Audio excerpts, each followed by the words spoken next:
अस्सलाम वालेकुम। उम्मीद है आप सब खैरियत से होंगे और अपना बहुत ज़्यादा ख्याल रख रहे होंगे और अल्लाह आप सबको अपनी हिफ्ज़ व अमान में रखे। मेरा स्कूल APS फोर्ट रोड है। मेरा ताल्लुक़ मिडिल विंग बॉयज़ से है और मैं उर्दू पढ़ाती हूँ। आज का हमारा उन्वान उर्दू अदब से मुताल्लिक़ है। ये तीसरा हफ्ता है। हमारा सबक है मिलजुल कर रहना। इस वीडियो में हम सबक की पढ़ाई, मुश्किल अल्फाज के मानी और सबक के अखलाकी पहलू को समझेंगे। मकासिद। सबसे पहले हम देखेंगे इस सबक को पढ़ने के मकासिद क्या हैं। सबक को दुरुस्त तलफ़्फ़ुज़, रवानी और उतार चढ़ाव के साथ पढ़ना। आपका तलफ़्फ़ुज़ सही होना चाहिए। आपको रवानी के साथ यानी फ्लुएंटली पढ़ना चाहिए, रुक रुक कर नहीं पढ़ना, और उतार चढ़ाव के साथ यानी जिस तरह का एक्सप्रेशन वहाँ पर रिक्वायर है आप उस तरह का एक्सप्रेशन दें। पढ़ें। कहानी या वाक़या निगारी में महारत हासिल करना। ये एक कहानी है और ये पढ़कर आपको पता चलेगा कि कहानी एक किस तरह की होती है। और जैसे कि आपका उर्दू B का उन्वान है तख्लीकी लिखाई के हवाले से कहानी, तो उसमें भी आपको ये मददगार साबित होगा कि ये कहानी किस तरह की थी और इसी तरह की आपने कहानी लिखनी है। आपकी कामयाबी का मयार क्या है, यानी ये वाले मकासद आप कैसे हासिल कर सकते हैं। सबक को रवानी और दुरुस्त लफ्ज़ के साथ पढ़ें। मुश्किल अल्फाज के मानी समझें। सबक हमारा है मिलजुल कर रहना। अदील एक गांव में रहता है। गांव के लोग आपस में मिलजुल कर रहते हैं, एक दूसरे का ख्याल रखते हैं, एक दूसरे के काम आते हैं। वो गांव की भलाई के कामों में बढ़ चढ़ कर हिस्सा लेते हैं, इसलिए अदील का गांव साफ़ सुथरा और खूबसूरत है। अदील के गांव के करीब ही एक नहर बहती है। लोग अपने जानवरों को पानी पिलाने नहर पर ले जाते हैं। जानवरों के आने जाने से नहर के किनारे गहरे रास्ते बनते गए। इस तरह नहर का एक किनारा कमज़ोर होता गया। आखिर एक दिन किनारा टूट गया। पानी किनारे से बाहर निकला और गांव तक पहुंच गया। किसी ने गांव की तरफ पानी आता देखकर मस्जिद से ऐलान किया, भाइयों, नहर का किनारा टूट गया है, आओ सब मिलकर बंद बांधें वरना गांव तबाह हो जाएगा। ये ऐलान सुनते ही गांव के बच्चे, बूढ़े, जवान और औरतें नहर की तरफ दौड़ पड़े। किसी के हाथ में कुदाल थी तो किसी के हाथ में बेलचा, किसी के हाथ में तगारी थी तो किसी के हाथ में बोरी। नहर पर पहुंचते ही हर एक काम में जुट गया। बहुत से लोग इर्द गिर्द के खेतों से बोरियों और तगारियों में मिट्टी भर कर लाते और नहर के किनारे डालते। कुछ लोग पत्थर लाकर नहर के किनारे डालने लगे। सब लोग दिन भर इसी तरह काम करते रहे। आखिरकार बंद मुकम्मल हो गया और गांव के डूबने का ख़तरा टल गया। गांव के सब लोग बहुत खुश थे। उन सब ने मिलकर काम किया और अपने गांव को डूबने से बचा लिया।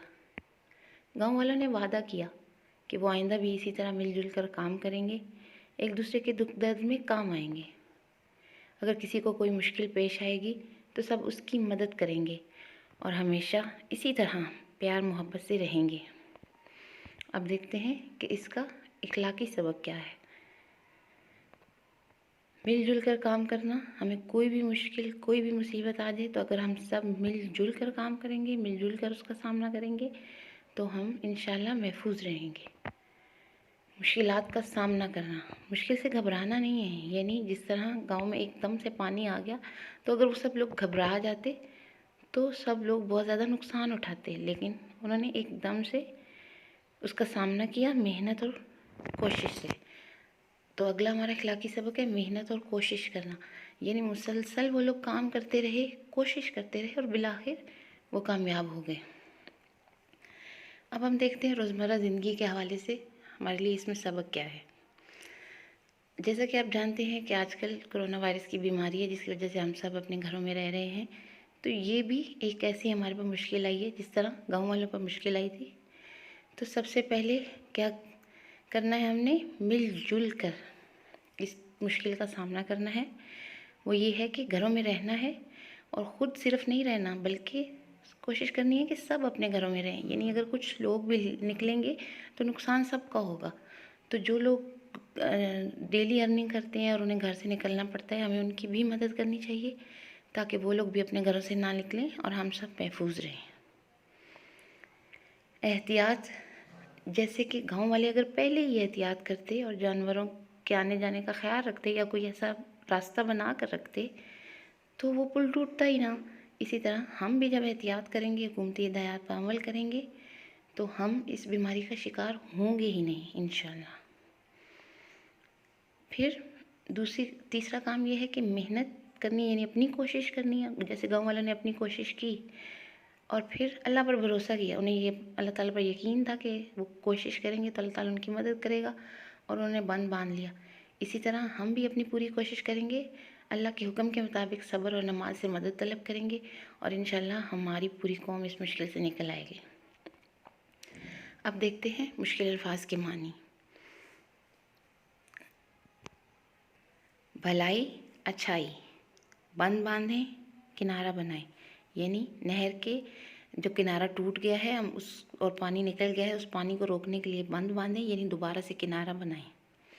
तबाह, बर्बाद, इर्द गिर्द, आसपास, ख़तरा टल गया, ख़तरा नहीं रहा, यानी बंद बांधने की वजह से गांव के डूबने का ख़तरा टल गया, यानी अब पानी नहर से बाहर नहीं आएगा और गांव के डूबने का ख़तरा अब नहीं है, यानी ख़तरा अब नहीं रहा। इसके अलावा एक और लफ्ज़ है जुत गया, सब लोग जैसे काम में जुत गए, यानी काम में लग गए। इसके बाद हम देखेंगे सबक में इस्तेमाल होने वाले औज़ार।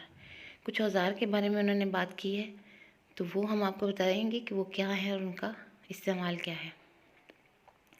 कुदाल, ये कुदाल है और ये खुदाई के काम आती है। बेलचा, बेलचा भी खुदाई के लिए इस्तेमाल होता है। बोरी, बोरी मुख्तलिफ़ चीज़ों को एक जगह से दूसरी जगह ले जाने के लिए, और इसके अंदर आप अनाज, गल्ला वगैरह या मट्टी, सीमेंट वगैरह भरते हैं। और तगारी, ये तगारी कंस्ट्रक्शन के दौरान इसमें मट्टी वगैरह या जो मट्टी और पानी मिक्स किया होता है वो चीज़ें एक जगह से दूसरी जगह लेकर जाते हैं, या सीमेंट वगैरह, तो फिर वहाँ पे जो कंस्ट्रक्शन होती है वो करते हैं। कुदाल, बेलचा, बोरी और तगारी। उम्मीद है कि आपको ये सबक अच्छी तरह समझ आ गया होगा। आप मुश्किल अल्फाज के मानी समझ के होंगे, नए औज़ार के बारे में आपको पता चल गया होगा, और उम्मीद है कि आप इस सबक को खुद से अच्छी तरह पढ़ेंगे, इस वीडियो को अच्छी तरह सुनेंगे और इस सबक को अच्छी तरह से समझ लेंगे। अपना बहुत सारा ख्याल रखिएगा। अल्लाह हाफ़िज़।